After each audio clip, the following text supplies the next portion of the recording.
ایک نگری نامی گاؤں میں ایک کسان، اس کی ایک بچی، ایک بیوی کے ساتھ رہتا تھا۔ اس کا کوئی کام دھندہ اتنا خاص نہ تھا۔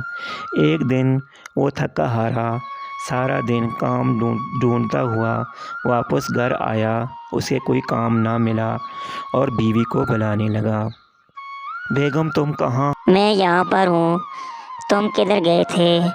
کیا تمہیں آج کوئی کام ملا ہے؟ کوئی کام ملا ہے؟ ہمارے پاس آج کھانے پکانے کے لیے کوئی چیزیں نہیں ہیں، سب کچھ ختم ہوا ہے۔ میں اور میری بچی نے آج کھانا بھی نہیں کھایا۔ ابو جان السلام علیکم، شکر ہے آپ گھر واپس آ گئے ہیں۔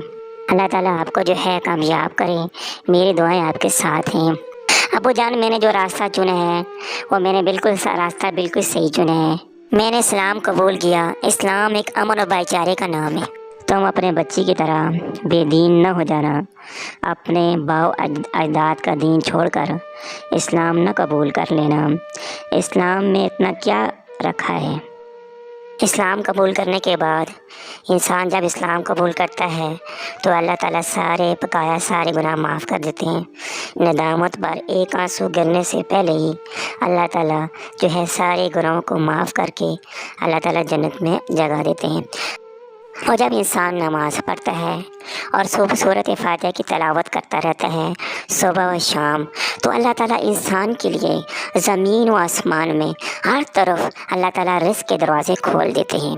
آپ انشاءاللہ اگر آزما کے دیکھیں، سورۃ فاتحہ کی تلاوت کریں، آپ بے روزگار ہیں، کام نہیں ملتا، تو انشاءاللہ آپ کو ضرور کام مل جائیں گے۔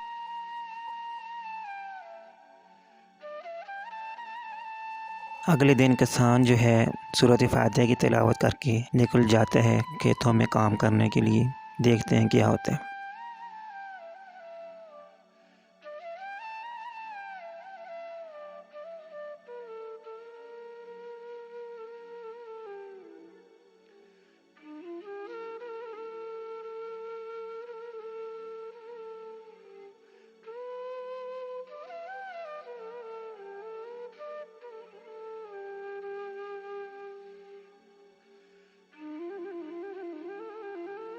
واو، یہ سونے کا پتھر کہاں سے آیا ہے؟ مجھے تو یہ سونا لگتا ہے، سونے کا پتھر لگتا ہے، زمین سے نکل آیا ہوگا۔ واقعی سونے کا پتھر ہے۔ میری بیٹی مجھے صحیح کہہ رہی تھی، جب انسان سورۃ فاتحہ کی تلاوت کرتا ہے تو اللہ تعالیٰ زمین و آسمان میں ہر طرف رزق کے دروازے کھول دیتے ہیں۔ آج میں بہت خوش ہوں۔ بیگم کدھر ہو؟ دیکھو میں نے سونے کا پتھر لایا۔